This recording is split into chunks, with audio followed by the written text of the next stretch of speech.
अस्सलाम वालेकुम नाजरीन, JN न्यूज़ HD के साथ मैं हूं नाइला भट्टी। नजर डालते हैं आज की अहम खबरों पर। नवाब शाह रिपोर्ट फरख नईम सदीकी, नुमाइंदा JN न्यूज़।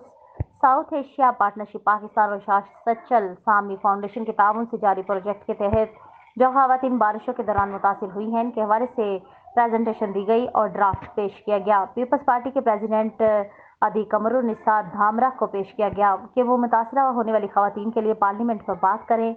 इन खवातीन की बारिशों की वजह से जिंदगी इंतहाई मुतासिर हुई है, इनका माल मवेशी, इनकी फसलें मुतासिर हुई, घर मुतासिर हुए हैं, रहने की कोई जगह नहीं है। और अदी कमरुन्निसा ने खवातीन को यकीन दहानी कराई कि इन खवातीन के साथ हैं जो ऐवानों में और पार्लियामेंट में इन खवातीन के लिए बात करेंगी। इस मुश्किल वक्त में हम इन खवातीन के साथ हैं।